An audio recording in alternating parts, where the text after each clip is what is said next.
Welcome to Uppland, the very heartland of Sweden. Today we celebrate the spring, and it's now you're supposed to show everybody your pale skin, your arms and your legs. Ooh, can be quite horrible.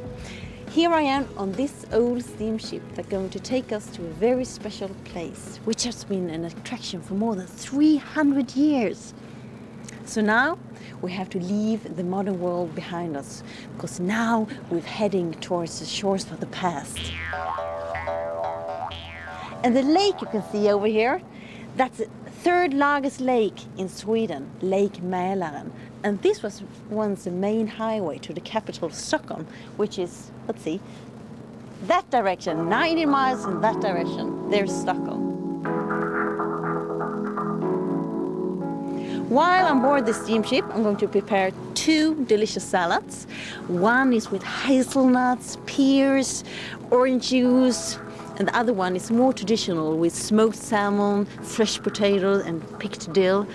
And later on, when we reach our destination, I'm going to make a dessert, a very easy dessert with rhubarbs, vanilla, wine. Oh, very good.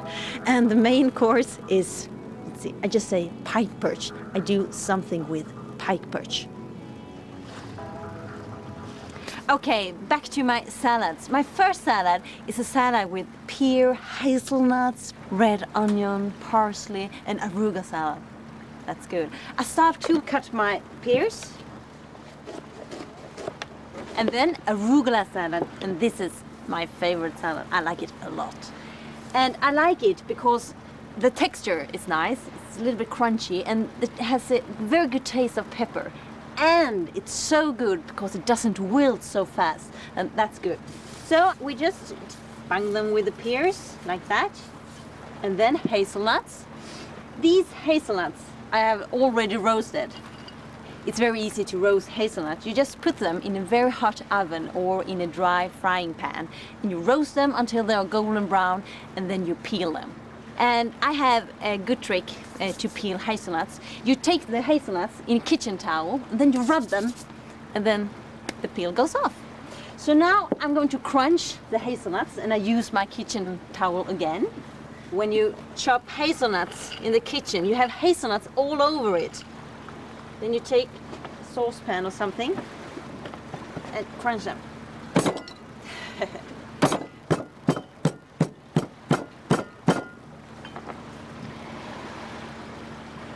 Yeah, it's all right. Perfect. This is a very versatile salad to make. You can use it to fish or meat or whatever you want. And for the picnic, it's perfect. Okay, we have the hazelnuts, the arugula salad, and the pears. Some red chopped onion. I take it all. I like onion. And for my salad, I'm going to make a dressing with orange juice, orange zest, and it's a great combo, the roasted hazelnut and the orange. So tasty. The juice from the orange. Canola oil. There we go. Vinegar. Some grated garlic. And now, if you desperately want to kiss someone tonight, just skip the garlic. I will do that. Pepper. Salt.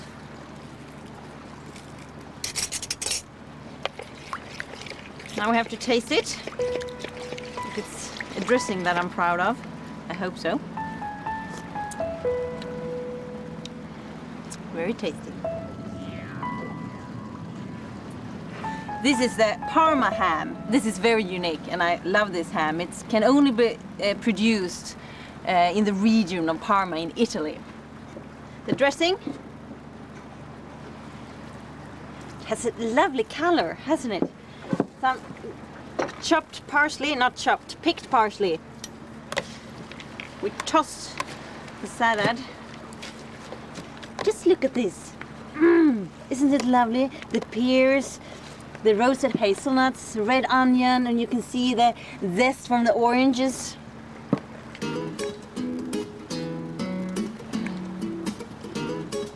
That's it. My first salad is done.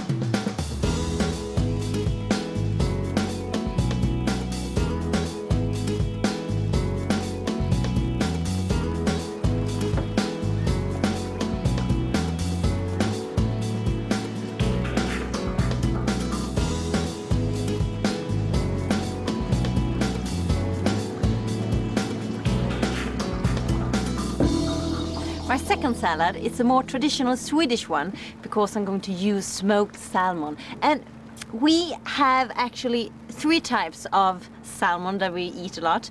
We have the cold smoked salmon, we have the warm smoked salmon, and we have gravlax.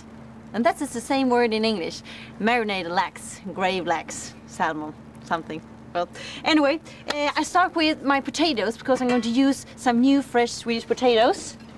I just half them.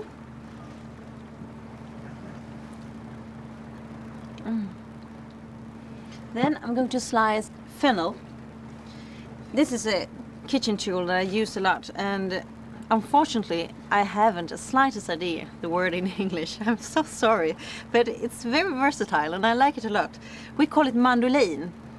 Maybe it's the same word, but if you don't have this kitchen tool, you can use a very sharp knife, and if you don't have a sharp knife, you have to buy one.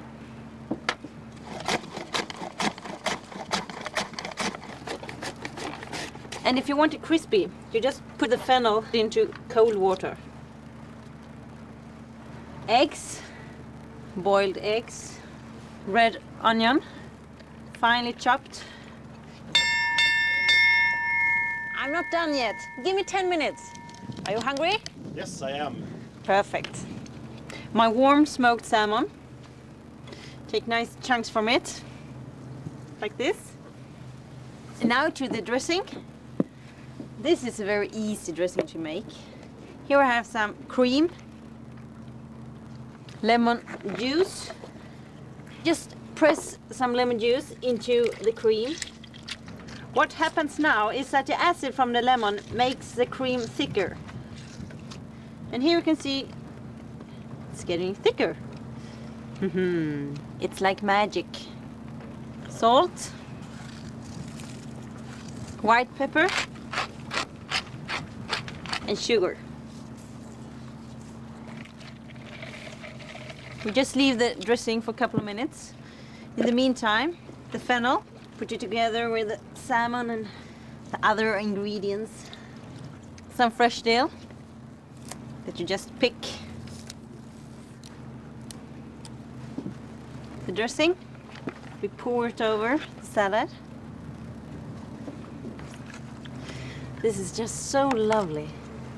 Potatoes, the fennel, eggs, everything. The second salad is done.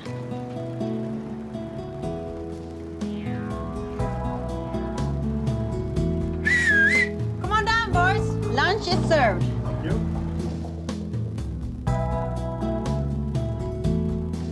Skål. Skål.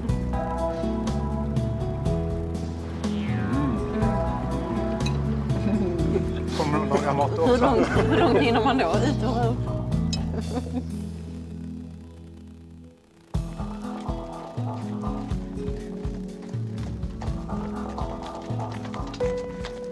This region was once the home district for the Swedish nobility during Sweden's age of greatness. Today, half of Sweden's population lives here in this region.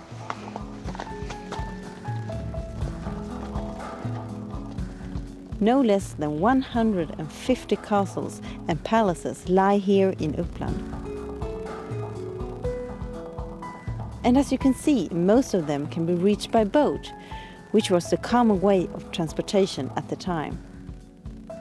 And this is actually the way you should approach a castle, because they were built by the lakes to impress people passing by.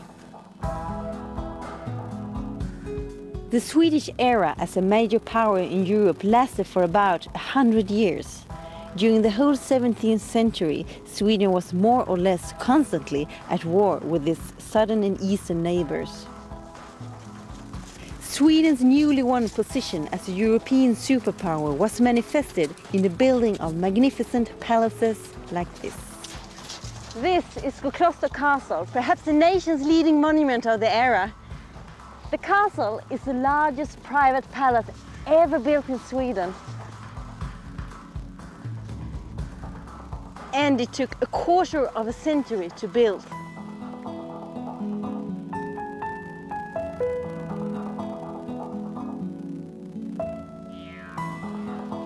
Today, Skokloster Castle is one of the leading 17th century museums in the world. It contains a unique collection of furniture, weapons, tools, books, paintings and other rarities. And even 300 years ago, this castle was considered a museum well worth the detour. The castle was built in the 17th century, so it's very, very old. And it was built by Field Marshal Count Wrangel. And this is where he lived, or should I say stayed, because he only spent 4 weeks all together. Count Wrangel was one of Sweden's most powerful persons. He was also a passionate collector and consumer of luxuries. He went to war and came back with trophies from all over Europe. This was his bedroom. And here, Wrangel actually slept 350 years ago. You can almost feel the ghost of the past. And this room has been more or less undisturbed since that time. The Count was married to Anna Margareta, and this was her bedroom.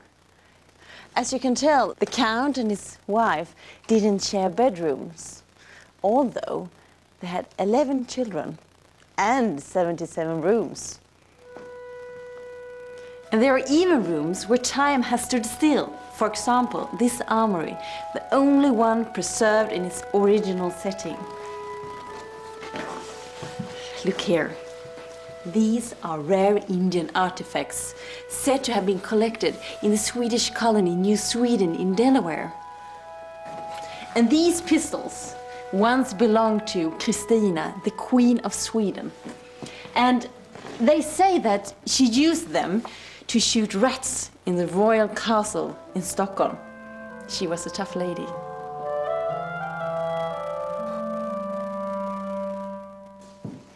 So, of course, they had a library. And this is the cookbook. This is from 1554. And someone have actually made notes in the book. It's written in German, so it's quite hard to understand. Here you can see, this is a recipe fish. Maybe it's a pike perch. It's amazing.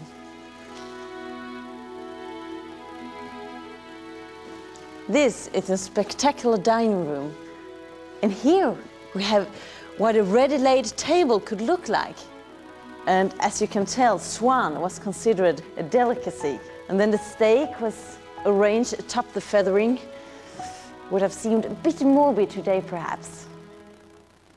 Spices were an expensive novelty, and they were imported from China and India. And here you can see cardamoms, mace, aniseed, nutmeg, pepper, cardamom. I'm going to make a dessert with rhubarb. And rhubarb and cardamom, that's a great combo. I think I use cardamom. Thanks for the advice, Wrangel.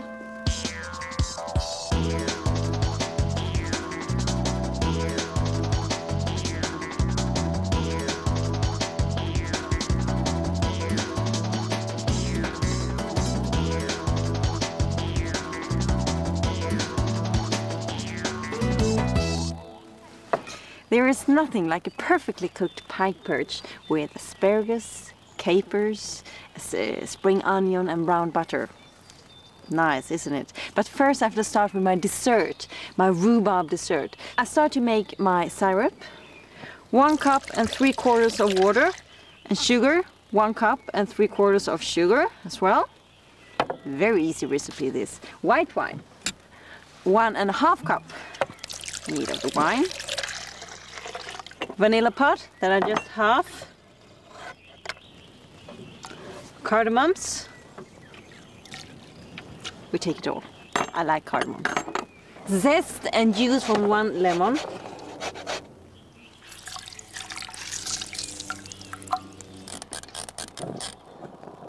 Now we just leave it. In the meantime, I'm going to slice my rhubarbs in thin slices.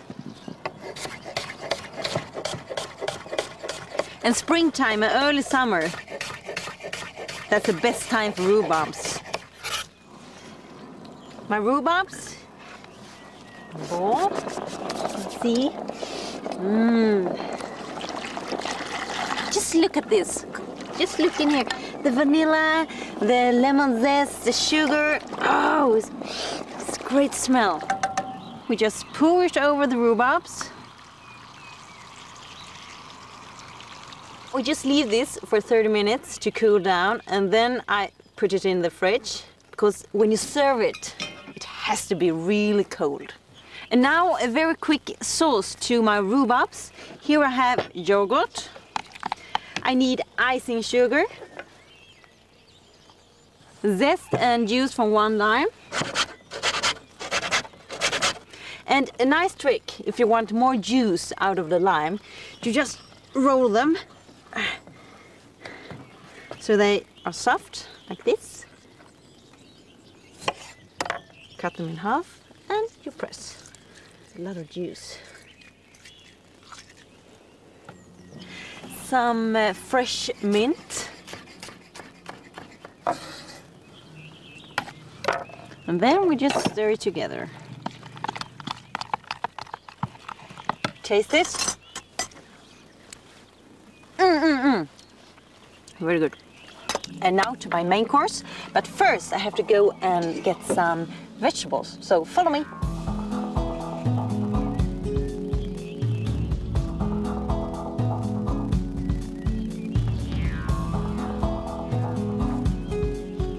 This is the joy of cooking. Getting your own fresh vegetables from your own soil. And these vegetables you have to handle with care, because a crop can cost around $50 a pound. Let's see. Oh, here they are, the fresh potatoes. In Sweden, these are a long-awaited delicacy. This really stimulates all my senses.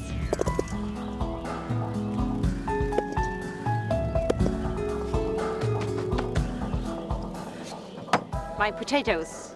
Ooh, they're already cleaned. That's good. I love to work with TV. Now I just start to bring my potatoes to boil. And when you boil potatoes, it's very important that you salt the water. When you taste the water, you're going to feel the salt in your jaws. And when you do that, then it's perfect. More salt. And fresh dill.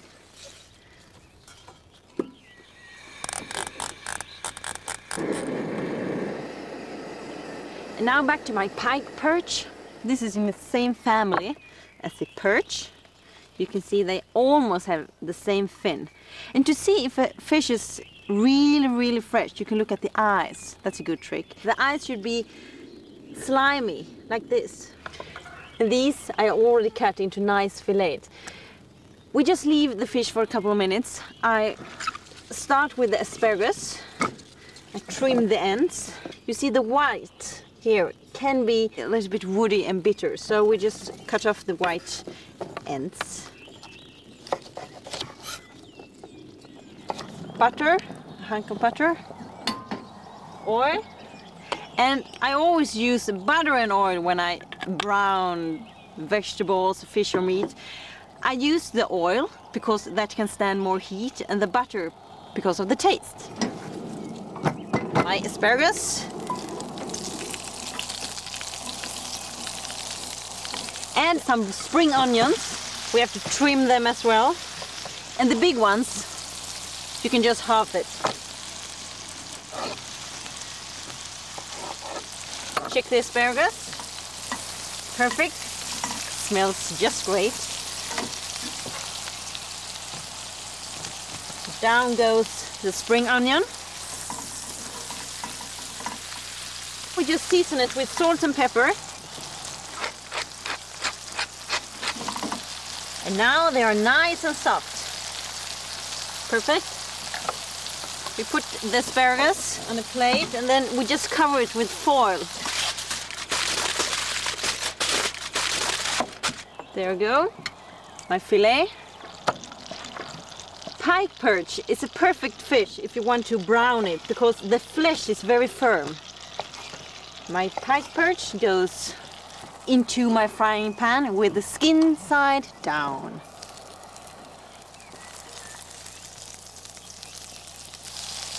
Salt, pepper, and my crayfish or my Norwegian lobster, they had two names. I'm just going to use the tail. So we peel the tail. Let's see, now I have to check my fish. It's looking good. The skin is nice and crispy. And I put the fish away from the heat. And now I'm going to fry my Norwegian lobster. You brown it very quickly. If you brown them too much, lobster can be very spongy, like chewing gum, and that's not tasty at all. So now my Norwegian lobster is done. Put it on a plate. Here I have some chopped dill, chopped onion. We're almost there. We just leave that. And my browned butter. This I have already browned. And here you can see the salt in the butter is almost burned. And now the butter has such a good taste from hazelnuts, all kind of nuts. It smells just great. Fresh tarragon and the parsley. And in goes the fresh chopped herbs in the butter, with the butter. Sorry. Chopped shallots and the capers. Asparagus and the spring onion. In Sweden we have such a good word when something is really good, and that is jättegott. And I think that's a good word. And if you translate that, that's giant good. So now I learned you a new word. So this is giant good. Very good. Jättegott.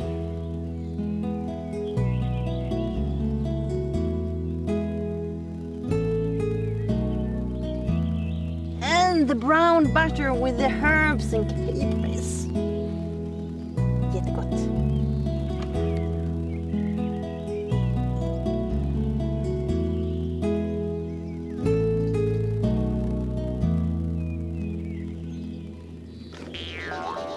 Är ni hungriga?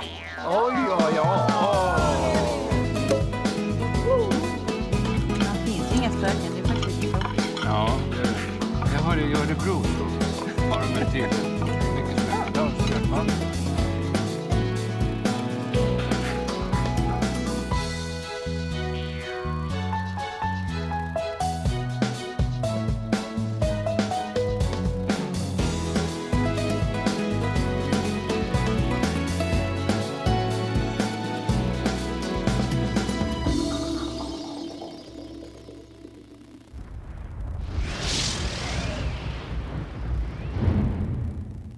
For more information about Tina's cooking and her journey through Sweden, including recipes, travel tips, and more, please visit www.scancook.com.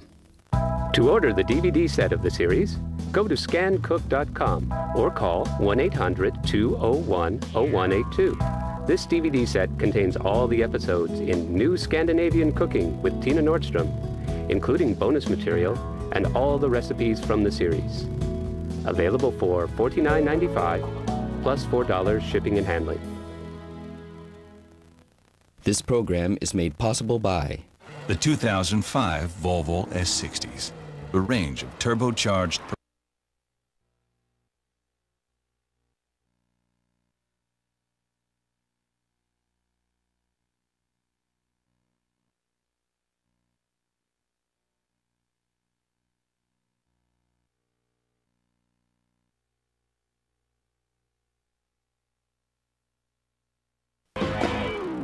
One, two.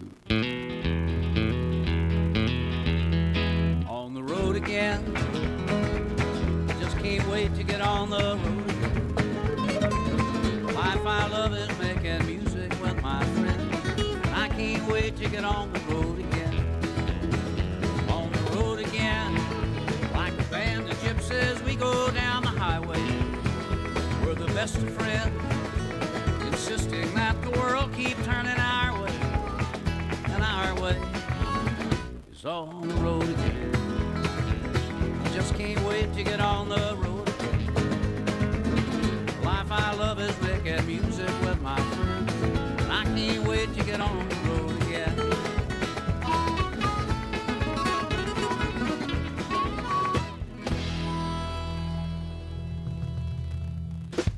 Spain on the Road Again is made possible by the following.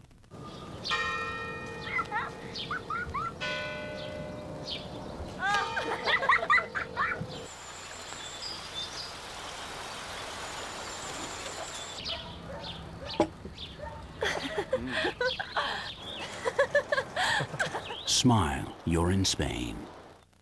Freshenet.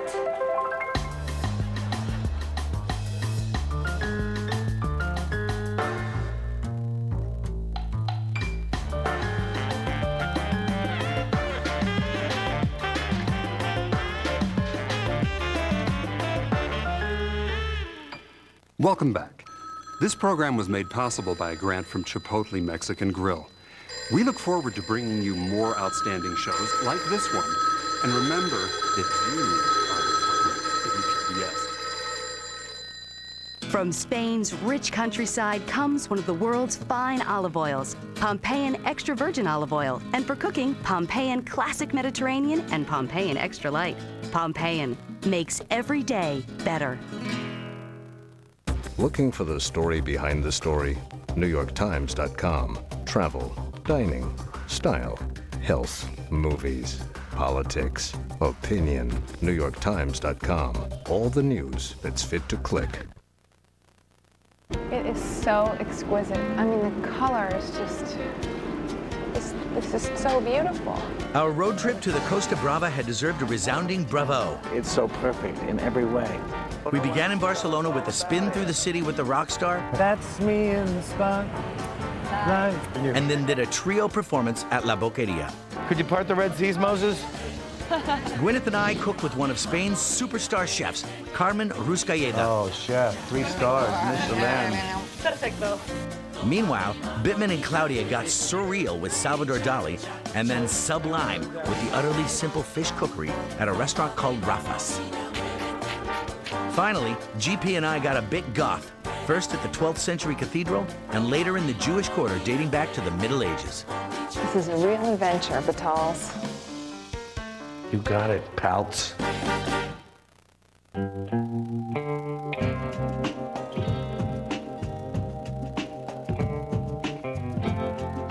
Have we been on the road long enough? Mario had left me alone in Andalusia with Gwyneth and Claudia. Please. Thoroughly modern metrosexual that I am, I was just fine hanging out in Granada with the ladies. The Alhambra, the spectacular 14th century Moorish palace overlooking the city, was a road trip must. To beat the crowds, we'd planned to arrive early, but young Claudia somehow shockingly missed her wake-up call. So Gwynnie and I turned it into a tour for 2. You want to see some action? So, it's the playground of the Sultan. I just can't believe that they were able in the 12th century to make all these amazing aqueducts to get the water to come down and... Well, the Romans did it, so they could do it. Well, it's true. 12 centuries before that. That's true. So what is it, 6 kilometers from where the river is to down to here? It's quite a long way. And then you hang out here all summer, you grow your pomegranates. You go to eat your granadas. You eat your granadas, you do your prayers, you wash your hands, you have water fights. Sounds good to me. You're not engaging.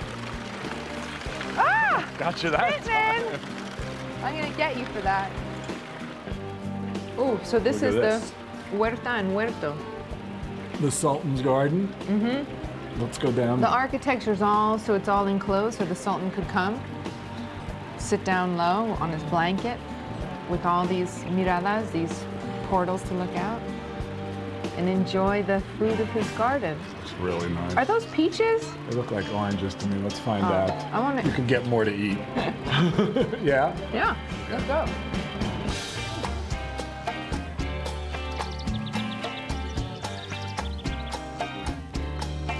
It's like there's everything here.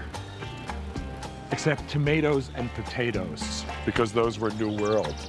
You got your pomegranates, Yes. your granadas. And this was like the kitchen garden. What's the word? Huerta? Huerto? Huerto and huerta. One Both? for fruits, one for vegetables. So it's like the kitchen garden for the Sultan's stuff. And they were growing everything. Amazing. Fruits, every fruit and vegetable you can think of. Are those peaches? I think they're peaches. I want Let's to go go look. see. They're persimmons. Oh my gosh. Do you want one? I want either one or some of that one. Mmm. It's good. It's a winner. Oh my God, God, God, God, God. And I've never eaten a persimmon straight from the tree. Ah, what's all this seaweed stuff in it? Is that okay? Mmm. The life of a sultan. Tamal. Mmm. This is one of the sweetest foods I've ever had in my life. You know, one of the things I love about you, Gwyneth, you eat first, ask questions later. Now, we have to find some water, which I think we Exactly. can do. So, I didn't realize that the Alhambra was basically a water collection facility. This is all part of the Muslim purification ritual. So they had all of this water in that side because it's somewhat expensive. The first thing that you want to do is take a soil test, and then you deliver that to the county agent and they analyze it. It doesn't cost anything, and they will give you recommendations as to the amenities you need to add to your soil so your grass will grow properly. And then secondly, you really need a good irrigation system. That's very important, but your irrigation system is not going to do a whole lot of good unless you have good drainage. If your lawn does not drain well, nothing's going to grow very well. You can call your county agent and ask him what does well in your area. He's non-biased, he's not selling anything, and he'll give you some ideas. He'll tell you some varieties that work, and I'd recommend that you go look at some of those varieties and find some people's lawns that have that variety and have turf that's been there for 2 or 3 years. If it were me, I'd like to go after a rain and look at it and see what kind of weed problems they've got, because sometimes they're not going to have time to do a lot of mowing. If the sod is mowed very close, it could have weeds in it and you wouldn't see them. As I mentioned before, you do your soil test first. Make sure your irrigation system is in and working properly. I mean, triple test it. Your drainage should be in place. Don't get ahead of yourself. Plant it, buy your sod last, install it properly, water it, and enjoy your beautiful lawn.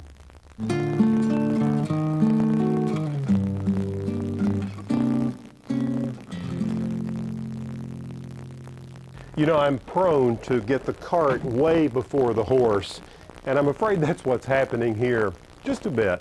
You see, this is a sleeping porch, and while we're still in construction, I thought that I'd go ahead and bring some single beds out here just to get an idea of what it's going to look like. The beds came in. I know we did drawings and layouts and so forth for this space, but I thought, hey, what the heck, let's try them and see how they look. Now, you may be saying, Alan, you're crazy to be putting beds out here with this fabric. But you know, what we're using is an outdoor fabric. This is one of those transition spaces between inside and out. It's a porch. I decided to put these fabrics to the test and had a rambunctious 4-year-old jump on the fabric with dirty feet. I also handed over some markers and let him generate a little artwork. And after all of his hard work, he relaxed with a popsicle. Now, after cleaning the fabric, there were no stains at all.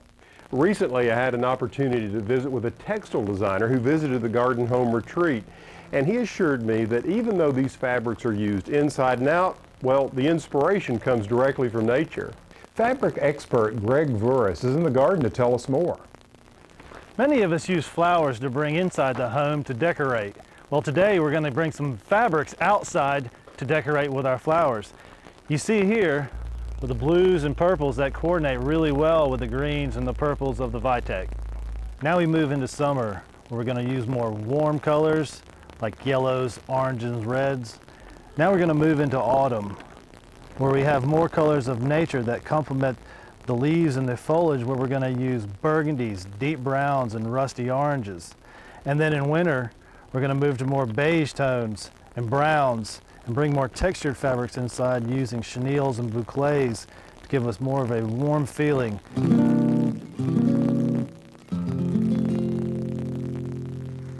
This is the fountain garden out here at the Garden Home Retreat.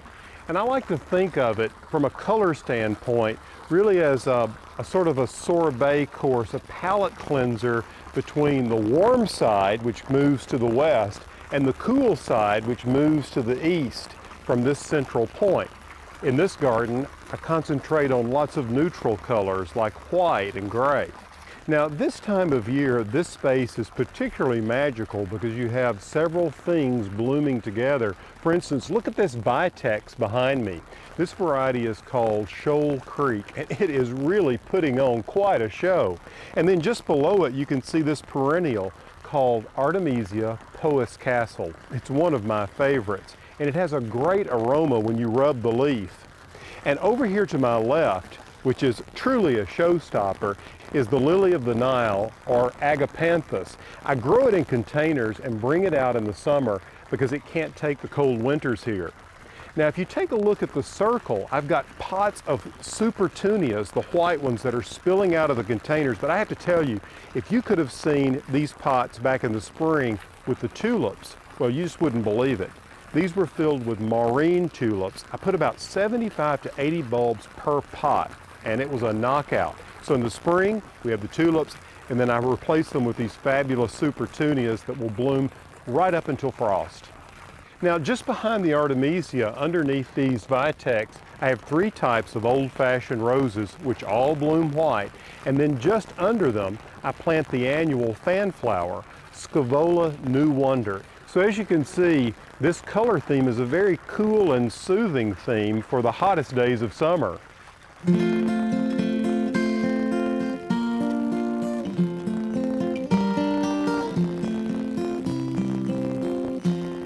A vigorous clump-forming plant featuring lemony lime foliage and pink flowers. Its common name is coral bells, but I will tell you it will attract hummingbirds when it's in bloom. I recently visited California where I met up with John Rader to discuss key lime pie. John, you know, the idea of foliage is so important in the garden. And you take something like this heuchera, which I love heucheras, you don't really give up a lot to embrace a plant with this level of intensity of color. You don't have to have blooms, in other words. Yeah, you know, often we are concerned when's the plant going to bloom, when I'm going to have color. Well, this one takes care of that for us, and this one gives us this beautiful chartreuse foliage that isn't just entirely chartreuse. You've got some blendings of different shades of chartreuse, and so it's a great plant. It has nice texture to it because of the way that the leaves are multiple lobed like that. And right now, it being the spring, we're getting the bonus of it's going to have some flowers on it. Yeah, you've got those tiny little bells where it gets its name, coral bell. Yes. And look at it with this blue Scaevola. Chartreuse is one of those, I consider it a neutral, albeit an electrifying neutral, that works with so many other colors. It works with orange, it works with purple, it works certainly with white. It's a very versatile shade, and I think, speaking of shade, that it also was great as a shade plant, because shade places often are sort of dull, yeah. And this kind of illuminates that. Yeah, you know, this is in your garden, which is in full sun, but for most gardeners, they would give it a little shade from afternoon sun. Yeah, I think that would be best to have it shaded from the afternoon sun, morning sun, afternoon shade. We cheat a little bit here in the garden, right? And also it's the time of the year also. The angle of the sun isn't quite as high, yeah, so we can get away with it being out here in the full sun. Yeah, well, this is an excellent plant for the container as well. I have used it in numerous situations as the foliage plant in containers, and recently I planted it in jars that have a beautiful turquoise glaze on them. And the juxtaposition of that turquoise green and this chartreuse green is just really dynamite. Yeah, it's a great plant for combinations. And what's nice in using it as a container plant is that many people don't think, well, planting perennials with annuals. Yeah. It's just fine to do that. Sure. There's no rules Mix it against up. That, you know? Mix it up. And when we think about nature, you go into a meadow and you see perennials and annuals and grasses all growing together. Why not reproduce that in Just your own makes it more combination. exciting, doesn't it? Yes, yes Yeah. it does. Very good.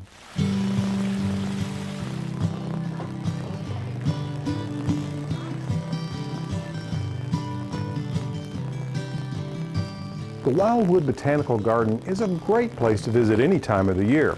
Tom Bruce tells us a little more about the place. Wildwood Park is one of the unique botanical gardens, if you will, anywhere in the South. It is so typical of the Ouachita Mountain Range and is the closest one into the city of Little Rock. It has about 100 acres, a little more than that, and it's divided into several gardens in about 20 acres that are developed. Of the gardens, the north side is very shady with lots of ferns and some very nice oak leaf hydrangeas that are glorious and form a huge white bouquet.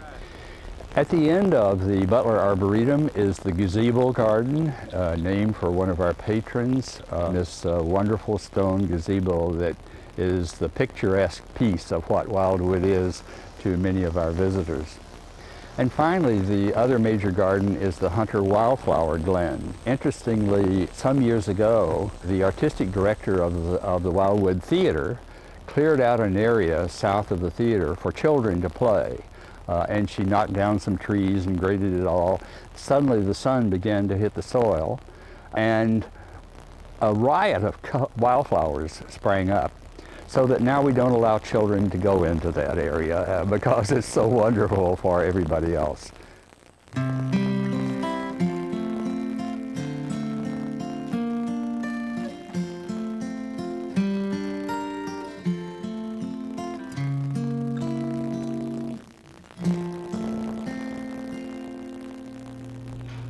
I want to show you what's just hatched in the incubator.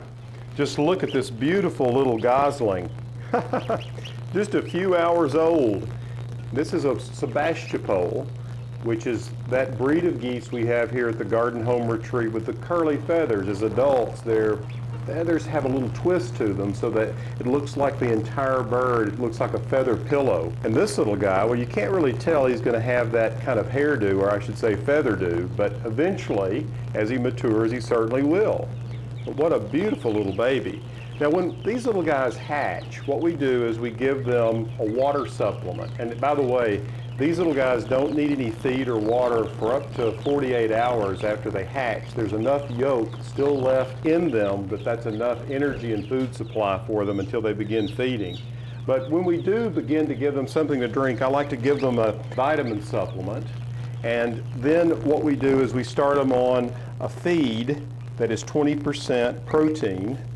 You can see he's already going after it. Look at that. Instinct at work.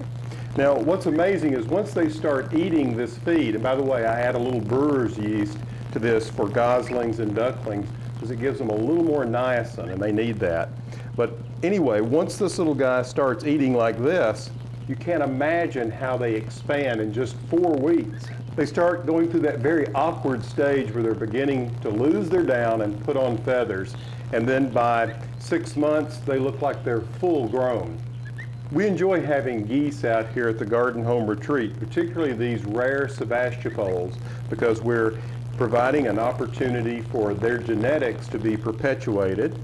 And also they're very beautiful to have out in the pasture and on the pond.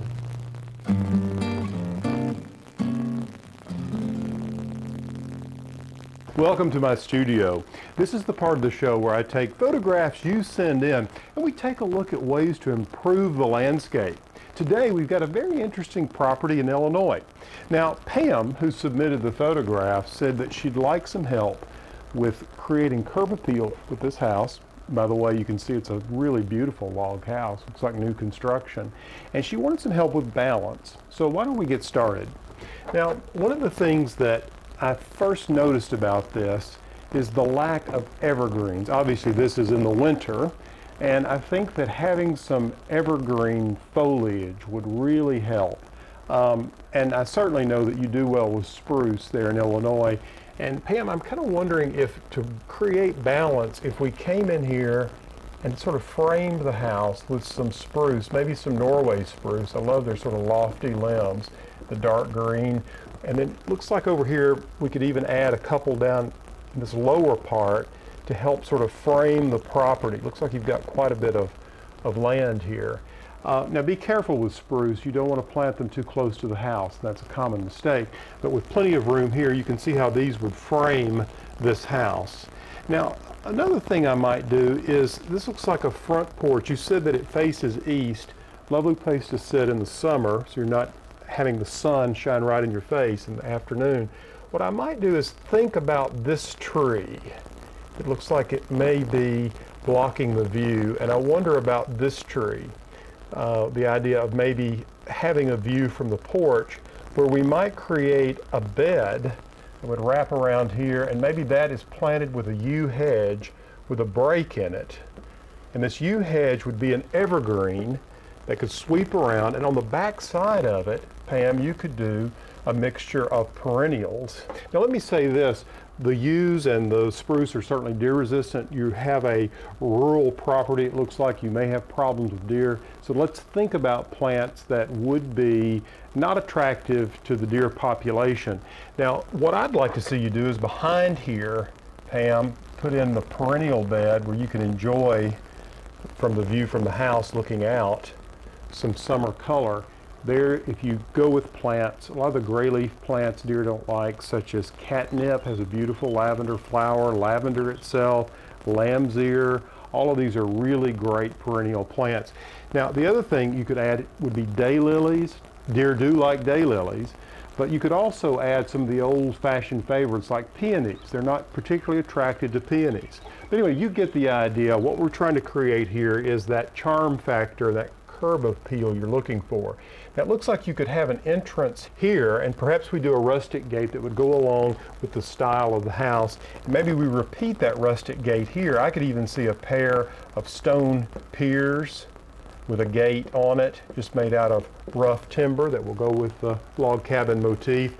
And the thing that I think you want to add for summer would be a lot of big blooms. This is a big space. You might do a big bank running along this side of the drive. It's a little hard to see how much room you have of hydrangeas. I love limelight hydrangea, and late in the summer they are fantastic. In addition to that, think bold, Pam. You want to make sure that these grasses, you've got some here, you've got some here, you've got a little bit there. Think about grouping these things and use them in big, broad brush strokes, just like I did here with this big bank of hydrangea that might run across here. Do your grasses in one big drift where you're using maybe 10 to 15 plants at a time. You make really strong visual impact that way. Hope these suggestions are helpful to you. Good luck with your project.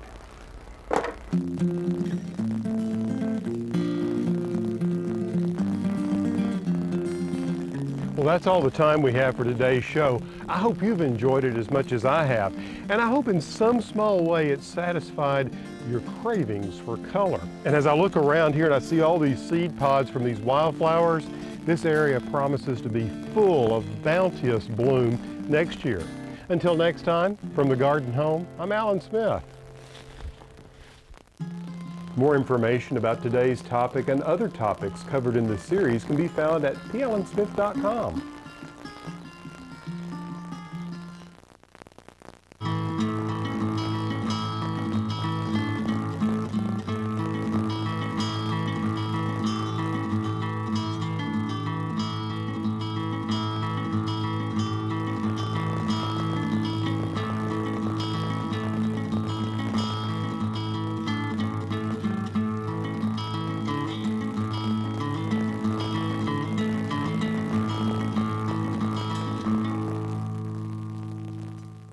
More of the ideas seen in this program can be found in Alan's Garden Home series of books. Viewers can follow Alan through 4 seasons of living in the garden home. His 4th book, which is filled with projects, activities, and decorating ideas. Alan's book, 60 Container Recipes to Accent Your Garden Home, is like a cookbook for gardeners with step-by-step instructions. P. Alan Smith's Garden Home follows Alan through the process of building his garden home and explains the 12 principles of design. Allow 4 to 6 weeks for delivery when ordering toll-free at 866-359-7004.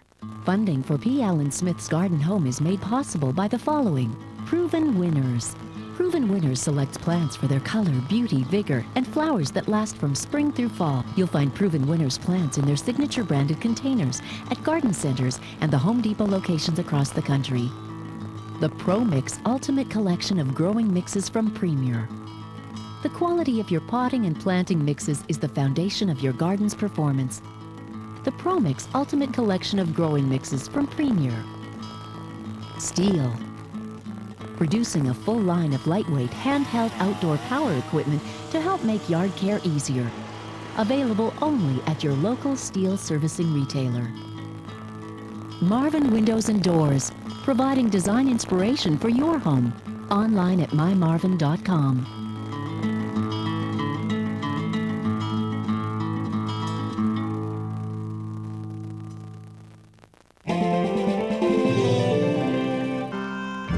Stay tuned. Here's what's coming up next on TPT Life.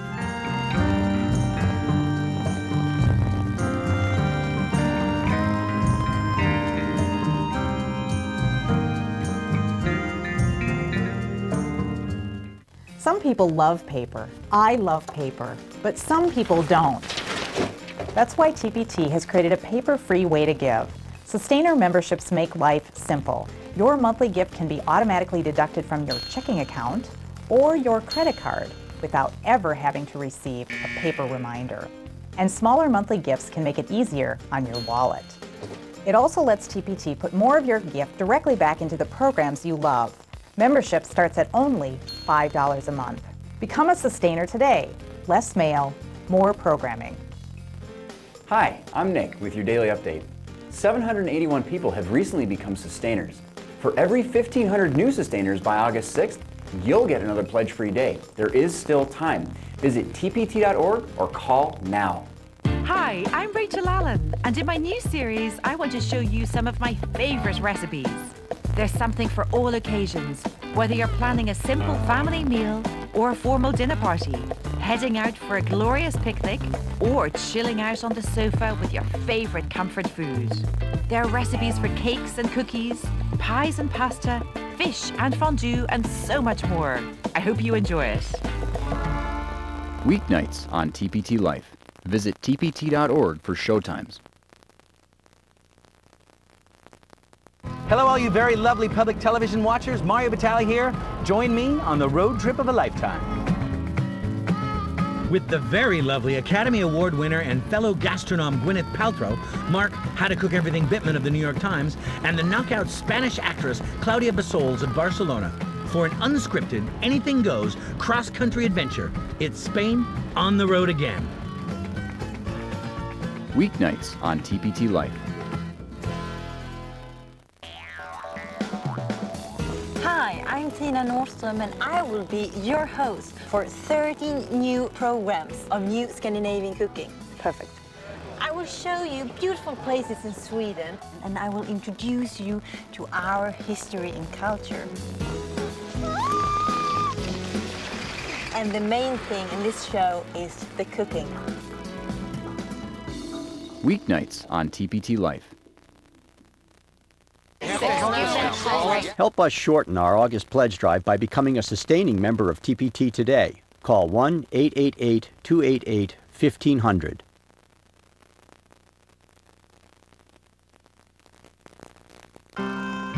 Stay tuned. Here's what's coming up next on TPT Life.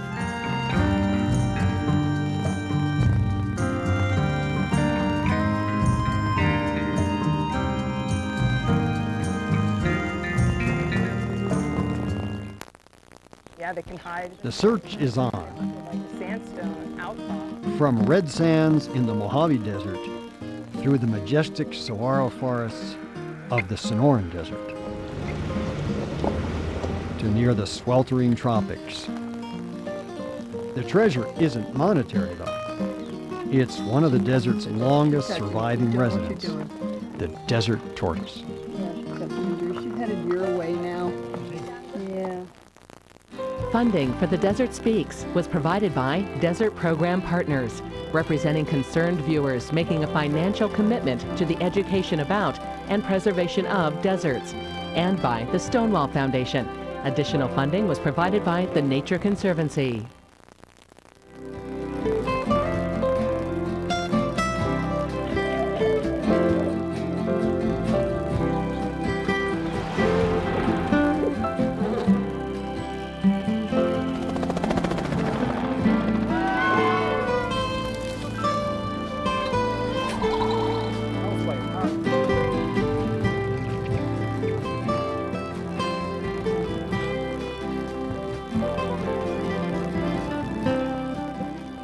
The face of the Hollywood celebrity named E.T. was inspired by a tortoise. Most of us view E.T. with affectionate curiosity, the same thing we feel about desert tortoises. But until recently, we knew more about extraterrestrials than we do about these living fossils of the desert. The variety of deserts in which the tortoise makes its home is surprising. They range from the jungle's edge in the tropics of Mexico into the dry canyon country of southwestern Utah. It's only by a geological accident that the desert tortoises made it into Utah. It's because of the Virgin River. Somehow, eons ago, millions of years ago, it began cutting through this vast limestone ridge, little by little, and finally broke through. And through that narrow canyon, that defile, which is what it really is, the desert tortoises were able to make their way up through the gorge, the Virgin River Gorge, until it spread out near St. George, and there they found their promised land. That's the farthest north they go. That's it for the desert tortoise, and they're happy as clams there, or happy as desert tortoises.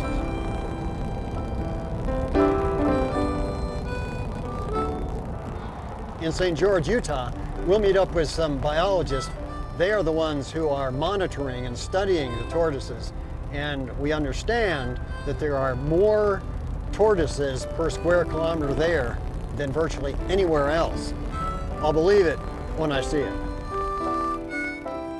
The monsoons in the summertime are very sporadic. Some years we don't get any monsoons.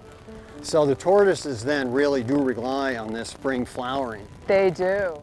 The primary goal of this study is basically to look at density and abundances within the Red Cliff Desert Reserve, in addition to long-term trends. And in fact, what is amazing about tortoises is they're incredible climbers. They have a low center of gravity, and so they can climb areas that you would never guess a tortoise Yeah, I could wouldn't climb. have guessed. I'd have thought they'd turn over too easily. It's actually a 20-year project, and we're on our 6th year of the project. Let me unwrap the tape. Hopefully it won't get tangled. We have 157 transects that are randomly located throughout the reserve. Each transect is 2 kilometers in length, and we conduct them by drawing a 50-meter tape out and searching on both sides of the tape. I'm going to swath on this side of the line, and Anne's going to be swathing on that side, and then she's going to recheck the line as she comes back. So here we go. We focus primarily on the tape itself, on the line, because we want to get all tortoises on the line. And then we also look within 8 to 10 meters away from the line to look for tortoises also. When we find them, then we process them.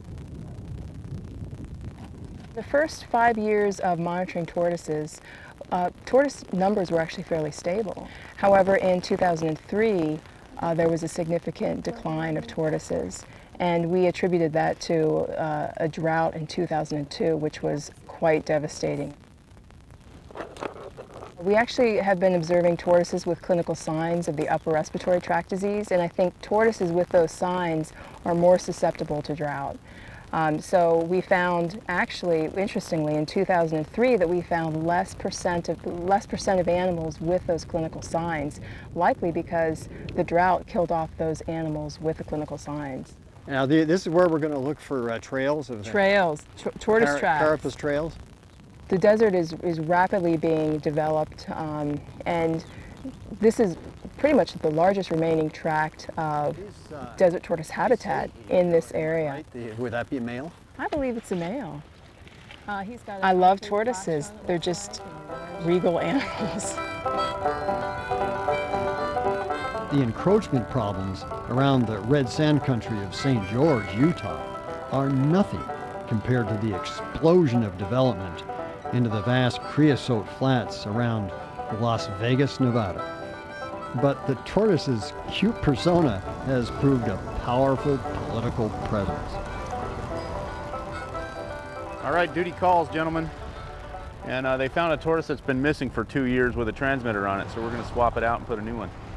50% of your population's underground, and any density estimate you make on the surface would have to be multiplied up to account for the fact that some of the animals are just not available to the search crews. This is a light sensor here, and this is relative humidity sensor and a temperature sensor here. So the idea is that if we can put all these things on the animal and find out what its conditions are, we can tell remotely whether or not it's in a burrow, out of a burrow, in the sun, in the open, in the veg, and whatnot. And then we can use these things to tell us full-scale behavior across times when we're not able to be out here. Okay, I'll walk back to me. Which way are we heading? East. Okay. So far, we haven't separated the species by any large morphological or even genetic characteristic yet, I don't believe, in the scientific literature. So what we have is a political designation, which makes the management of the species easier.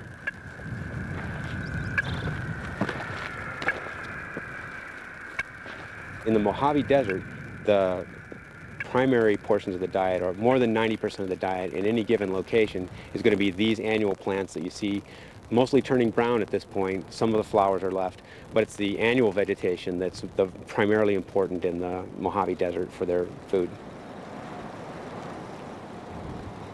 Most of the water that they get actually is from getting a drink. It's surprising now that we've had opportunities to study them for many years, when you're out in the environment in all different times of year, even when it's very cold, we find that if there's a rainstorm in the winter, that we occasionally do find animals out, even January or February, even up this far north. Oh yeah, here we go. You see him? Sure do. And they've removed the old transmitter from him. That's here. This is an older model, old technology, and there's the new one. So we're gaining a whole lot. You know, this is about 65 grams here, and this is on the order of 25 grams here. So we got 40 grams better with about the same battery life and the same range. All right, so the first thing we need to do is test this transmitter and make sure it works before we glue it on. All right, so we get a good signal there. Okay, so you got the frequencies 165.031. So we're gonna get his body dimensions, length, width, height, etc. 271. First thing that's real prominent is that he's a male. We've got this gular sticking out here, and this is using male-to-male combat. And I'll actually use this to hook another male underneath and flip him on his back. The second thing we can see just underneath him is this real concavity here, consistent with the position they need to be in when mating a female. You can see that he's been out eating something actively. He's got a lot of green there. Okay, so we'll get him started on a radio. All right, so we've high centered him here just on a device to keep him from getting too far out. Right. I learned this technique by driving. They probably didn't evolve in a harsh desert climate like this, but they are able to exist in it. So we'll bring him in and let him go right where we found him here. And so any animal that has lived on Earth for that long, or the relatives of those animals, deserve some amount of respect. For at least 5 million years, the Mojave Desert tortoise has not been able to cross the Colorado River. So scientists studying tortoises on the eastern side of the river at Saguaro National Park may be dealing with a genetically different population. Here in the Sonoran Desert, some studies have focused on what the tortoises eat and where they move to. The Sonoran tortoise and the Mojave tortoise have been separated for about 4.5 million years, and the desert tortoise itself is more like 10 million years old. Most of the research on desert tortoises has been done in the Mojave Desert, but since the early 1990s, there's been a real push to find out information on the Sonoran tortoise here. So I think 301 actually went up the wash. It was over here. And we're finding out a wealth of genetic information about where they move, how closely related they are to each other. In the mountain ranges around the Tucson area, it turns out that the nearest neighbor mountain ranges, the genetics of the tortoises are essentially the same. And that tells us that at least one individual has been going from one mountain range to the next, each tortoise generation. And that's an important thing to consider when you're trying to preserve the desert tortoise. These man-made obstacles to tortoise movement, like the interstate highways, Central Arizona Project Canal, railroad tracks, are going to predictably create some genetic problems in the future. So we're going to have to figure out a scheme to either transport tortoises among mountain ranges or to provide corridors where they can make it on their own. I think I'm getting it from like over here. Okay. We've been studying tortoises in this area with radiotelemetry since the mid-90s, about 1996. Our major long-term goal is preservation of the species in the park. You know, I always tell people we're in this for the long run. The park isn't established to be here just for us or for 20 years from now, but for hundreds of years from now. And tortoises live a long time. They're like saguaros. My goal is to make sure that people come out here 100 years from now and be able to see a desert tortoise like we have today. While they do tend to retain and have fairly small home ranges during most of their lives, they definitely are capable of long and distance movements. And we had one tortoise that moved, I think, over 25 miles in the course of a season or two. Here in the Sonoran Desert, they don't tend to lay eggs every year. The number of eggs that they lay and how often a female lays eggs seems to be really dependent on winter rainfall. And that's different than the Mojave Desert, for example, where the tortoises tend to lay eggs not only once a year, but often several times in a single year. As far as we can tell, we've got a really nice, healthy population. We're right on the eastern edge of the range of the tortoise, but we're finding maybe one adult tortoise for every 2 hectares, so the size of a couple of football fields. We did a lot of work looking at spring foraging because we really knew next to nothing about what the tortoises were doing in the spring. And what we discovered is that in years where we do get decent winter rains, there's quite a bit of foraging, and they're eating a variety of different plants, much different than they do in the summer. So it's pretty interesting, and we did find out there's a lot more activity than I think we had assumed before. And what we do is we sit there and wait all day. We're watching from a distance. We use binoculars. Once they become active, we approach as close as we can without disturbing the animal, but we want to stay fairly far away. And what we do is, with looking through binoculars, we count the number of bites that they're taking of different plants. We're seeing anywhere between 200 to over 1,000 bites. It depends what, if they come into a patch of really good food, they'll sit there and eat for quite some time. The more time they spend out when it's not humid, the more moisture they're going to lose, and it's probably not going to rain again this year, so that's why their activity is starting to decline, but it's also why they really wanted to get into deep shade during the day when it's hot. And that den will stay close to the same temperature, most of the winter, day, night, whatever. If you go close to the entrance, it's warmer in the winter than it is outside, and right now it'll be cooler. It's a deep shelter. It's at least 2 meters deep back in there. It's not that far away.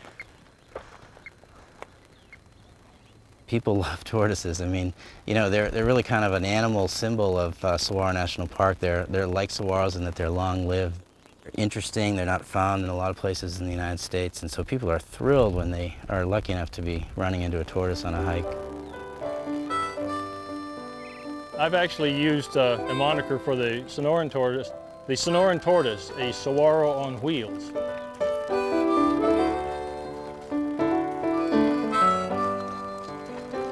The future of the Mojave Desert tortoise, especially the western Mojave Desert, is not bright because there's so much of an anthropogenic, a human impact on the tortoise. In the Sonoran Desert, we believe the tortoise is doing better. In the short term, the more we build into these wonderful foothills communities where the tortoises and the saguaros are, the more mortality to traffic, the more harassment by our dogs, and just people taking them into their backyards. Once people have handled them, whether just out of plain curiosity or to take them into their backyards, the tortoises are in need of assistance. It's illegal to touch them in every state they live in. The Desert Museum Adoption Program was developed to help the tortoises that are in need of a home. The number varies from one year to the other. This year is fairly high. I think we're going to be, by the time the season is over, we're going to be dealing with about 100 tortoises that we've placed this year. Normally it varies from 75 to 125. The biggest year was about 145. Set them up. Backyard breeding is one of the big problems right now. There's no outlet for all the babies to produce, so sending them to the wild is not an option. There's a really little guy. Maybe probably last year? The museum program has been running for over 20 years, so it's very well established. What we have in place is a yard check system where we send volunteers to the yard where the tortoise is going to be delivered. But take a look at this one here first.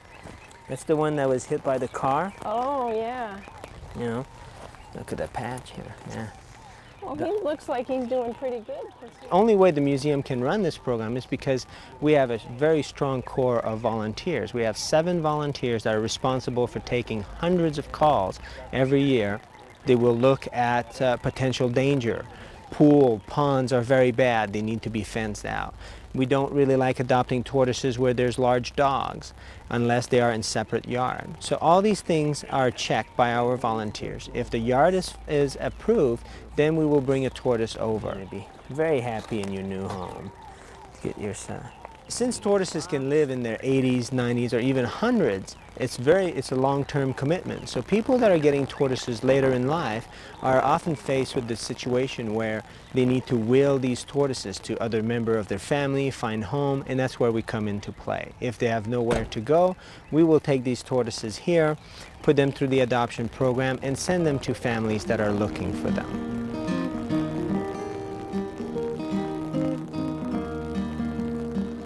Started looking on the internet and on desert tortoises and stuff like that, and then had Barbara go out and check the museum's website, and sure enough they had an adoption program, so here we are, proud parents. You just have to have a place where they can set up their habitat, and you have to protect them. If you have a backyard or an area where there's a potential danger, you have to make sure that they don't get to that danger. But other than that, it was really pretty simple. We did this in an afternoon basically. She and Wilmer are like mother and daughter already. She, I think from me walking around when we put her in her habitat when she came here, she got used to the rustling of the rocks. So if I come out and rustle the rocks, she'll come over to me, and she loves to stand between my feet. And then once I put her on the back, she knows it's me, and then she sticks her head out, and she likes to have her neck rubbed, and she likes to walk around and have you follow her, rubbing her neck. But we've got a connection, yeah. I worry about her when I'm not here. Sad. Concern about the desert tortoise extends deep into the state of Sonora, Mexico. Here, an international team has gathered to learn more about these oddly appealing creatures. The habitat here in the Sierra de Alamos is slightly different from St. George, Utah. Yes, quite different. This is the most luxuriant habitat that the species lives in. But it's the same species? Same species. It's one species at this time. They may split it into other taxa down the road. But that probably gets, 6 inches of rain a year, and here they get 25. Yes, and it's amazing to watch this animal adapt in both those regions. Some folks here who know the Sierra de Alamos say that they come out in July and August and they don't see them anymore for the rest of the year. What are they doing the rest of the time? Well, they come out during the July and August because that's the rainy season in the summer and the lush vegetation growth. So they come out, they drink, they eat, and then as it dries out, there's less advantage for them to be afoot, and so they go down into burrows and just sit. They're doing the same things here in the fall, though they do in the dry seasons in the deserts. They hole up and sit. This habitat is especially different because of the more tropical-like vegetation. These tortoises are usually found in dry desert areas throughout the state of Sonora.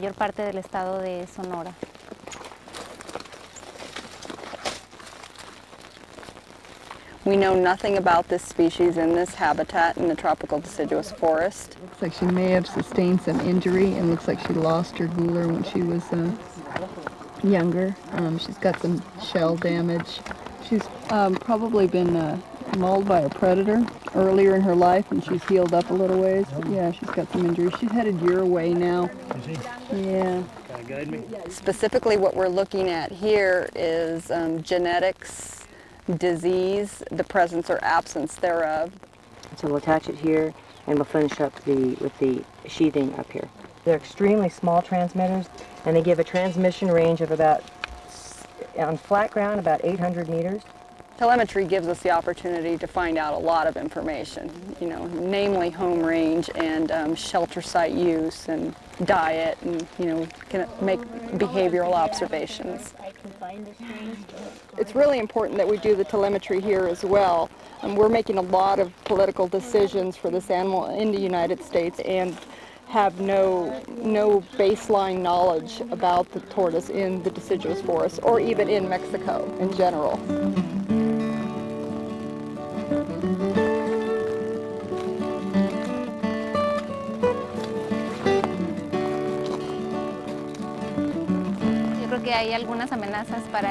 I believe there are some threats to the tortoises, such as habitat change, continuing use as pets, and in some parts of the state people eat them.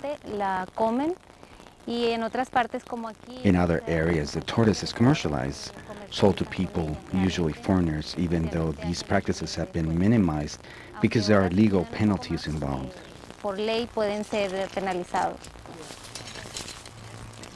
He was near the front when he was first spotted, and he moved back. This project is very important because it will contribute to the protection of this species, so people know that it falls within a protected category. And we can play a great educational role in stopping people having tortoises as pets by explaining the importance of keeping them in wild habitats. Here he is. He's curious. He wants to know who's bothering him. He's quite not at all shy. It'd be great to come into some geographic area where the tortoises are doing just fine. You know, we've struggled so much in the United States with the populations, you know, crashing, and it's really disheartening to see this animal that we all love so much, you know, losing a battle. This way. Find it. Go to work, Penny. Find it. Scent detector dogs have been used in the Mojave Desert with, you know, a little degree of success. We're having some problems with the dog that we brought along. She doesn't seem to be as physically fit for this terrain, and it's pretty rough terrain to look in, and also it is so dry out and the tortoises appear to be dormant already. Penny, find it. We're losing this animal in the Mojave Desert. So our hope certainly is to see these populations flourishing.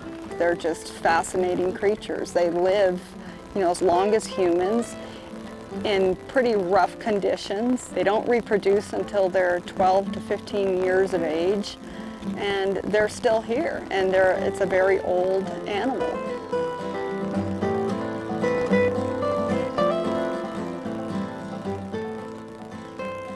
Over the course of the last few million years or so, desert tortoises have found their niche in the deserts of the southwestern United States and northwestern Mexico. Places where the temperature, food sources, and places to raise their young were ideal. In the last 100 years or so, they've come up against a new problem: human beings and their activities. Today, governments and environmentalists have teamed together to make sure that these remnants of an ancient line will be with us for another million years or even more. Do they get their kicks on Route 66? They sure do, man. Let me tell you, everybody gets their... Next time on The Desert Speaks. You've probably heard that song. You've no doubt seen the signs. You might even have driven a stretch or two of the Mother Road. Old 66. Oh, right down here you can see the sign. Oh, yeah. But did you know it meanders through some of the finest deserts in the United States?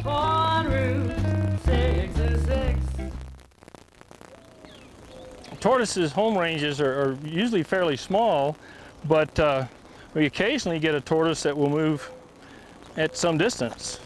We had a female tortoise radioed here in the Rincon Mountains that took off and went 25 miles from the Rincon Mountains to the Santa Rita Mountains. Stayed overwintered there, and then started working its way back. And that's like a hummingbird flying across the Gulf of Mexico. Well, it probably is the equivalent. Funding for the Desert Speaks was provided by Desert Program Partners, representing concerned viewers making a financial commitment to the education about and preservation of deserts, and by the Stonewall Foundation. Additional funding was provided by the Nature Conservancy. Copies of this and other episodes of The Desert Speaks are available from KUAT. To order, call 1-800-841-5923, and please be sure to mention the episode number. For more information, visit The Desert Speaks online at this address.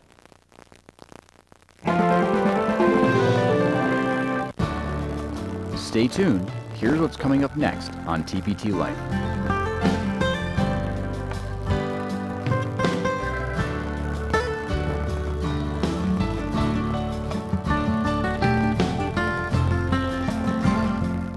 Some people love paper. I love paper, but some people don't.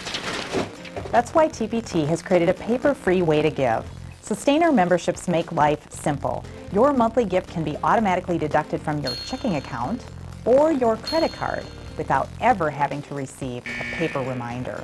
And smaller monthly gifts can make it easier on your wallet. It also lets TPT put more of your gift directly back into the programs you love. Membership starts at only $5 a month. Become a sustainer today. Less mail, more programming. Hi, I'm Nick with your daily update. 781 people have recently become sustainers. For every 1,500 new sustainers by August 6th, you'll get another pledge-free day. There is still time. Visit tpt.org or call now. Coming soon on PBS. Video Games Live. Featuring the music from your favorite video games.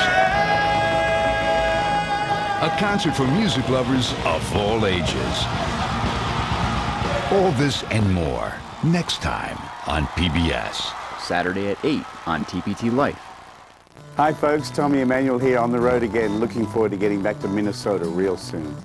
Check out my upcoming special right here on Twin Cities Public Television.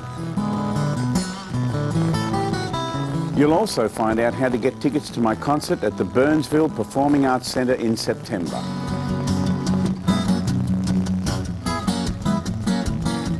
See you soon, Minnesota. Saturday at 9:30 on TPT Life. On the next edition of Minnesota Original, landscape painter Richard Abraham examines light and proportion in his work. And Jeremy Messersmith performs at the Cedar Cultural Center.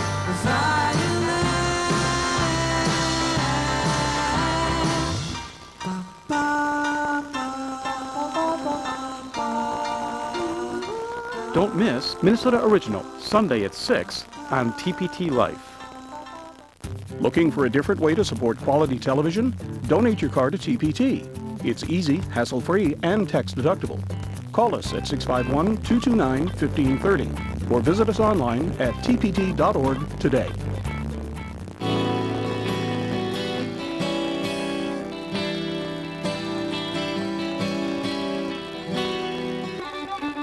Stay tuned. Here's what's coming up next on TPT Life.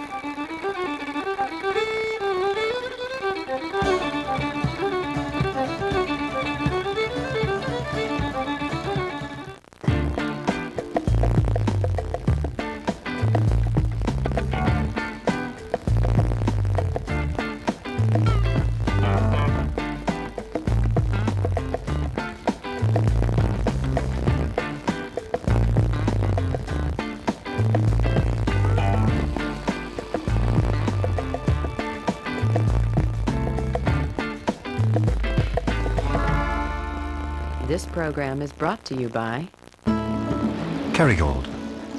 All natural Irish cheese and butter. Not just from Ireland, of Ireland.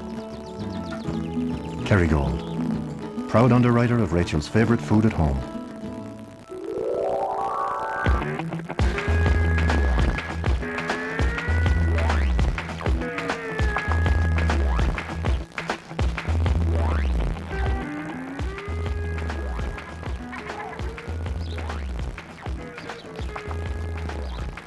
We're so lucky in Ireland to be surrounded by the sea and have fantastic fish available to us. Today I'm going to be making some of my favourite fish dishes, which are all quite Southeast Asian in flavour and influence, but all made with ingredients that you can buy here. I'm going to be making a light coconut broth with Dublin Bay prawns and pak choy, spicy fish cakes with a coriander and lime mayonnaise, and then a really gorgeous crab and noodle salad. And then to finish off, a lemon and ginger ice cream, which is just fantastic for eating after any of these fish dishes. I'm going to begin with the Vietnamese crab salad with rice noodles. I'm using for this rice noodles, and these are the very thin rice noodles, or rice vermicelli. And I've got half a packet here, which is 125 grams. And I'm going to pour on top of the noodles some boiling water. They need to sit in boiling water to soften.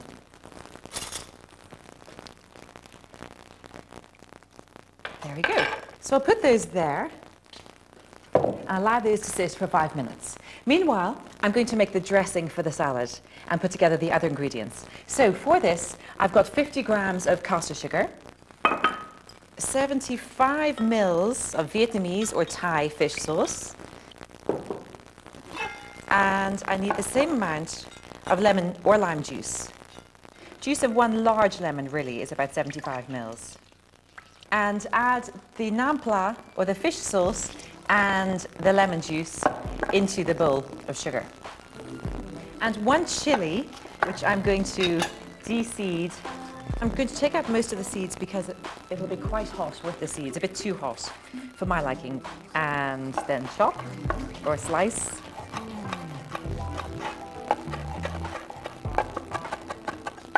So the chopped chili is going in here. And 2 cloves of grated or crushed garlic. And then some ginger. I've got whole root ginger, which I'm going to peel, and then add 2 teaspoons of grated ginger.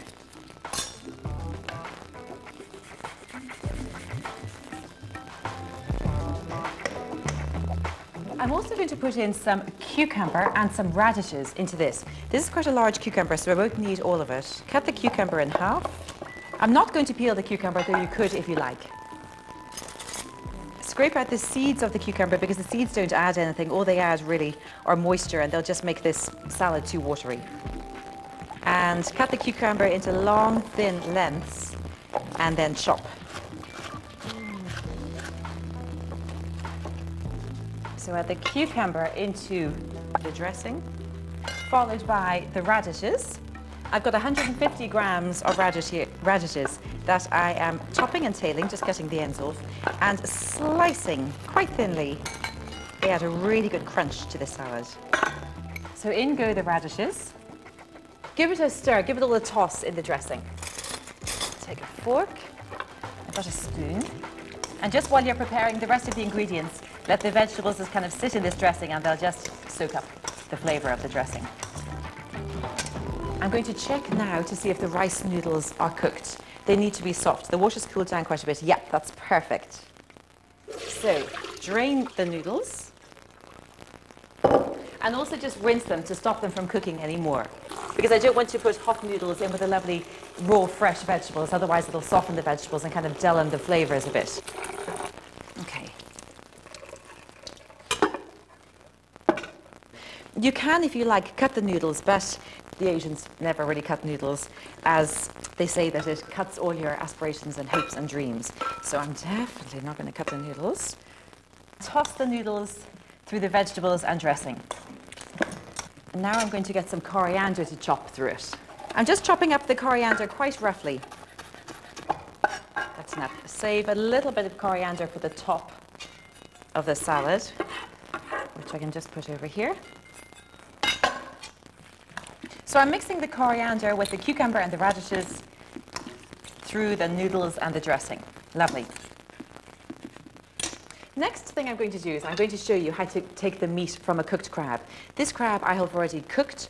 I put it into a saucepan of lukewarm, very salty water, like seawater, they say. Bring it up to the boil, and I boiled it for just under 15 minutes. And then take it out and let it drain. Let it drain either this way or this way, so the excess liquid just comes out of the crab. I'm going to start by taking off the claws Put those aside, come back to those in a second. And the little legs, of which there are usually 5 pairs. Not too much meat will you get from these little thin legs. To take the meat out of the body, you need to press this down on your worktop like this. And as you can see then, it will all lift out easily for you. The first part of the crab that you shouldn't eat is the part that's called the sac. And that is, you see the kind of the eyes and the little feelers are there. Up, just under the eyes, is the sac. So snap it with your thumb and then pull it out. That is the sac. It's got these little arms and kind of legs. So put that to the side. I'm not going to use that. And then also the next part are the dead man's fingers. These are what help the crab to breathe, like the lungs. So take all those little dead man's fingers off and put those to the side. They are both discarded. And sometimes there's a little bit of skin like that. I would take that out of the way. And then apart from that, apart from shell, the meat is all delicious. Inside the main body here, you have the brown meat. And that is absolutely delicious. It's probably got a lot more flavour, in fact, than the white meat does from the claws. So I'm going to actually just chop it up a little bit and put it all into the salad. There we go. And next I can crack open the claws. So you happen to have a hammer in your drawer. Give them a bit of a whack. But do be careful when you're cracking the shell, as it doesn't actually fly into the salad or just go into the meat. So basically inside the claws, it's all good meat except for this very thin sheet of cartilage. Make sure you remove that. I find it's a good idea to empty the meat out into a glass or stainless steel bowl, because then when I've cracked all the meat out, I can kind of shake the meat in the bowl, and if there's a little clang of a shell, then I know there's a bit of shell in there and that has to come out. So once you've got all the meat from the claws, you can even cut this body in half and get even more brown and white meat. You can really pick for hours, if you like, and get lots of little bits out. So toss together the ingredients for the dressing. I've got the brown crab meat, I've got the cucumber, the radishes, the dressing, and all the noodles. Lovely. And empty it out onto a lovely big serving bowl or plate.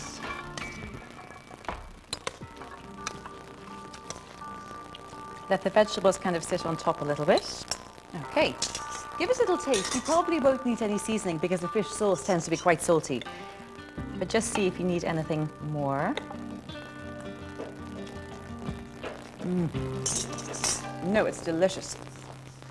That's perfect, just like that. Now, so I can sprinkle the white crab meat on top. Lovely. And then the leftover coriander and the peanuts. I've toasted the peanuts in an oven until golden, blow away the skins outside, and then chop them up. So here is the Vietnamese crab salad with rice noodles. You've got a wonderful combination of textures and flavors in this dish because the sweetness of the crab meat is perfectly offset by the saltiness of the fish sauce and the heat from the chilies. And then with the textures, you've got the crunch of the vegetables, the radishes and the cucumbers, which are fantastic with the noodles and the crab meat. It all works so well together. Now I'm going to make the spicy fish cakes with coriander and lime mayonnaise. I'm using salmon for these fish cakes, but you could also use a white-fleshed fish. I'm going to put everything into the food processor. This is such a fast, quick and easy recipe. I've got 350 grams of chopped up salmon, free of skin and bone, 50 grams of butter, 2 cloves of garlic, which I'm going to crush or finely grate actually in, and 125 grams of breadcrumbs, which does look like a lot, but you need the breadcrumbs in here to kind of bind all the ingredients together. 1 egg,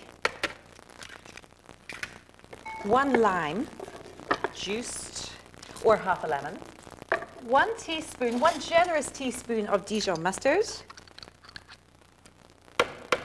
a couple of teaspoons of Worcester sauce, 1 good teaspoon of Tabasco chili sauce, a few spring onions, about 4 spring onions, or sometimes if they're a bit thinner, I'd use 1 or 2 more, And you could even put in here some chopped coriander or some chopped parsley. I'm going to leave these plain because I'm serving them with a coriander and lime mayonnaise. Some salt. And some pepper. And process the whole mixture until it comes together. The fish is going to get kind of whizzed up in the food processor, so it'll be quite fine.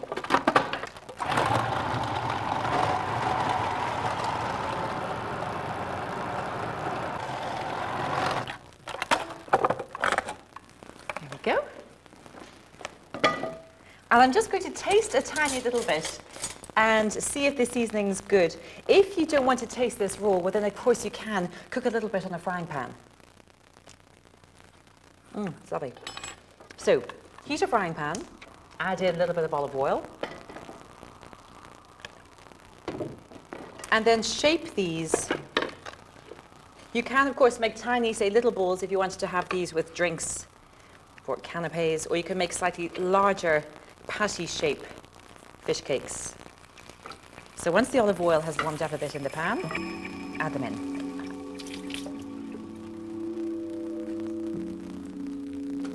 When they're golden on one side, turn them over and allow them to cook on the other side. Lovely. Okay. While the little fish cakes are cooking, I'm going to make some coriander and lime mayonnaise very quickly. So for this, I've got 2 eggs, which I'm going to separate, use the whites for something else. There. Add in a pinch of salt. Then some mustard. A good generous half teaspoon or 3/4 of a teaspoon of Dijon mustard. Juice of half a lime. If I'm making a plain basic mayonnaise, I would use white wine vinegar. And then measure out 8 fluid ounces or 225 mils of oil. I would usually use nearly all sunflower oil, which is tasteless, and then a little bit of olive oil. Too much olive oil and I find it's just a bit too strong. So then whisk up the egg yolks with the lime juice, the mustard and the salt, and very slowly and gradually add in the oil, allowing it to emulsify as it goes in.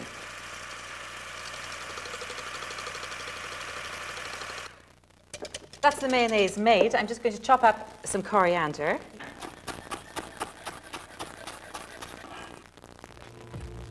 Give it a stir.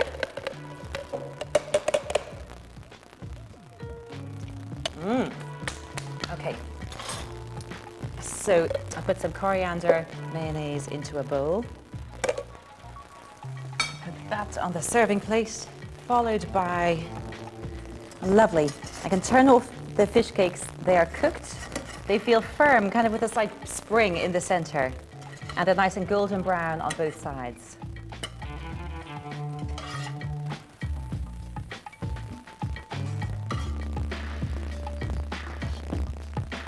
And maybe a couple of coriander leaves on the plate.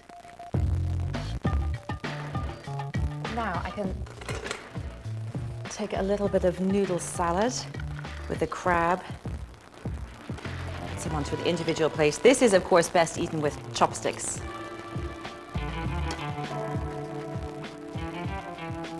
Yum.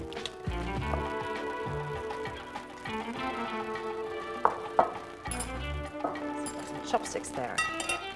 So there are the spicy fish cakes with coriander and lime mayonnaise, and the Vietnamese salad with noodles, crab, cucumber, and radishes, which, of course, you can eat with your chopsticks.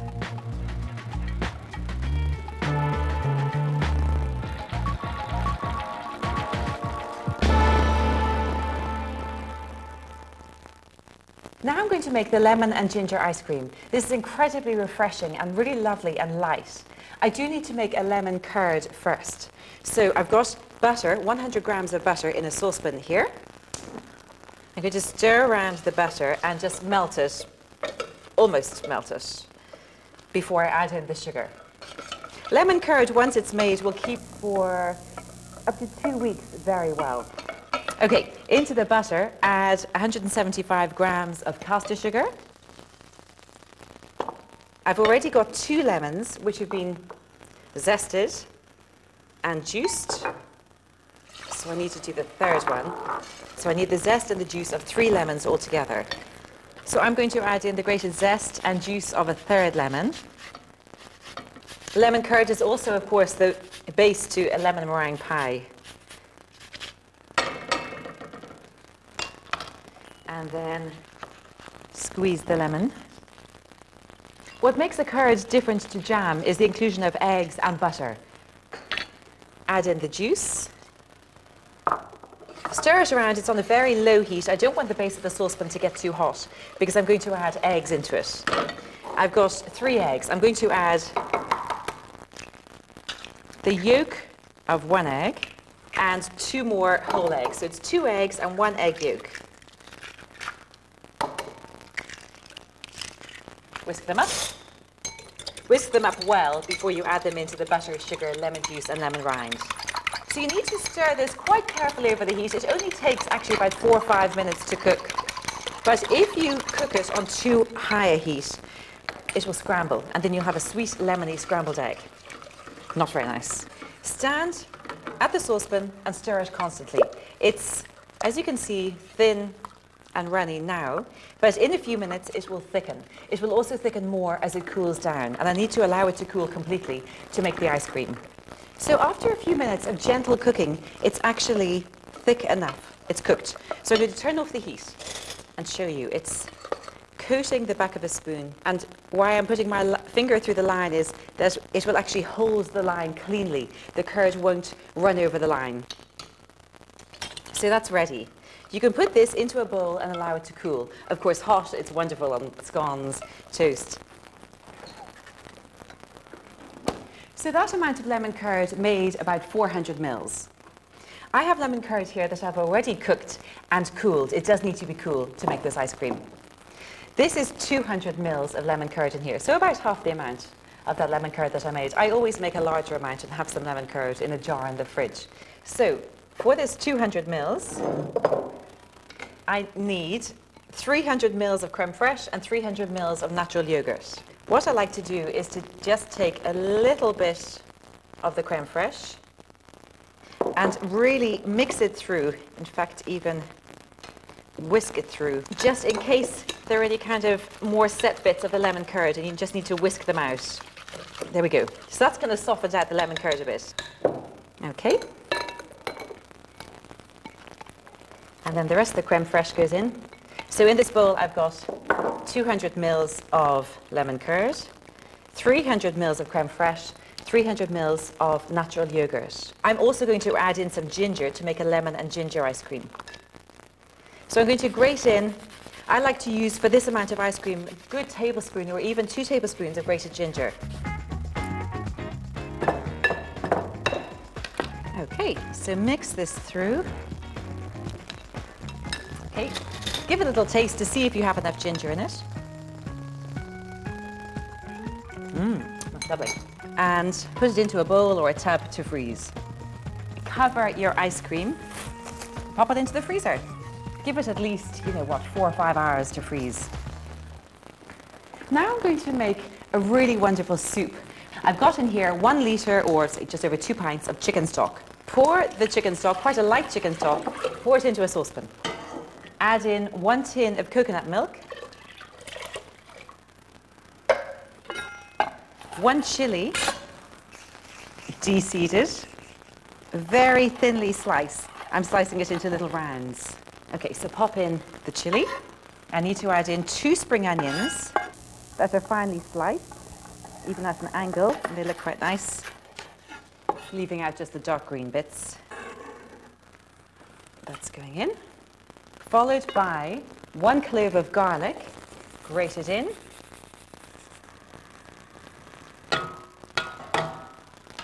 Followed by a good generous teaspoon of peeled and grated ginger. I usually use, say, a good heaped teaspoon of ginger for this amount.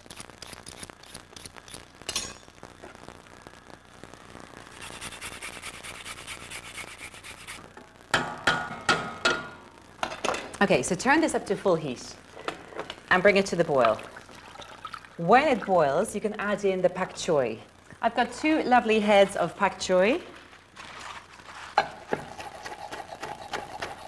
And I'm shredding it. I'm shredding the leaves and the stalks too. It's a member of the cabbage family, but the stalks are quite soft. They're just fantastic. It just takes about a minute or 2 to cook. Once the mixture has come up to the boil, add in the shredded pak choi. And now I can prepare the prawns. This needs to cook just for about, say, half to 1 minute before the prawns go in. I'm using lovely fresh cold water prawns, local prawns, for this, but of course you can use, if you can't get any fresh prawns, you can use the frozen tiger prawns, the warm water prawns, and they work perfectly, you know, in a broth like this. I've taken off the head of the prawn, and now I'm peeling the tail. Pinch it at the end, and then the trail comes out. There we go. So once this has come up to the boil and boiled for another minute, which it has, I can add all the prawns in. Use as many prawns as you like, about 15 or 20.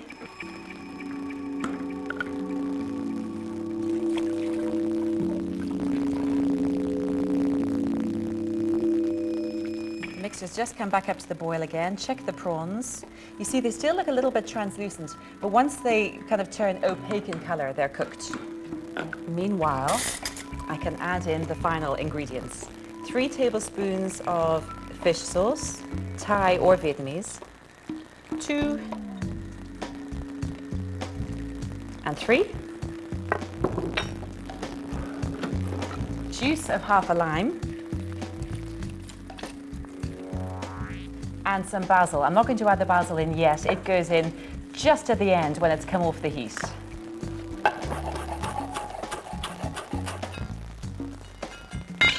Give the soup a little taste.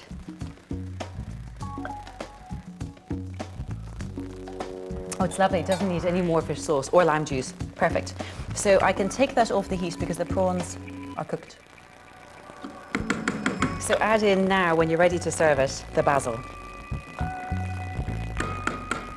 Okay, take your serving bowl and a ladle and serve a lovely big bowl of soup. So there is the coconut broth with pak choi and prawns. I can now scoop and serve some ice cream. I already have some ice cream that was frozen, and it's been sitting in the fridge for about 15 minutes just to soften a little bit, because this is quite a hard ice cream. So it's a good idea, about 15 minutes before you want to serve, push it into the fridge. It gets that bit less soft around the edges than if you just leave it outside in your warm kitchen. Put some hot water into a jug. There. And take your serving bowl or your glass. Warming up the scoop helps actually give you a nice clean scoop of ice cream. The ice cream's perfect temperature for scooping.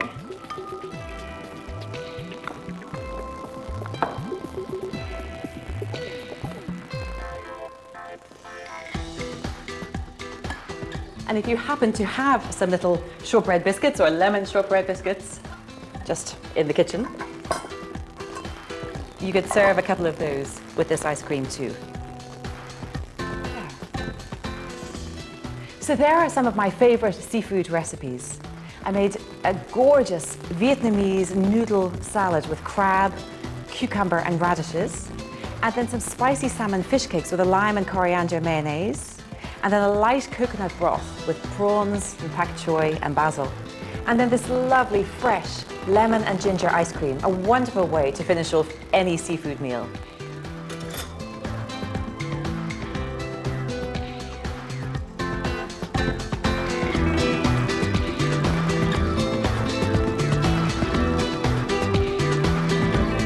Is a learning opportunity, so the early years of childhood are very important.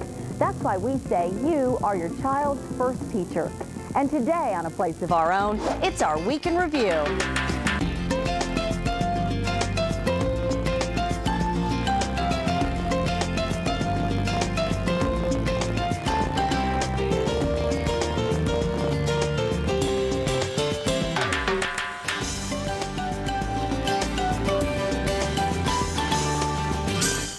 Exclusive corporate funding for a place of our own is provided by: is it possible to have a car and a clean environment? Can solar power become mainstream? Can business be a force for good? We think so, and the people of BP are going beyond petroleum to try. BP, powering the next generation. Major funding is also provided by... It's just a donut. It's just a donut and some cookies. It's just a donut, cookies, and some soda. But it's not just that. It's obesity, it's type 2 diabetes, it's heart disease, and it's in your hands. The Corporation for Public Broadcasting. Additional support is provided by the following. Let's take a look at how one couple encourages their children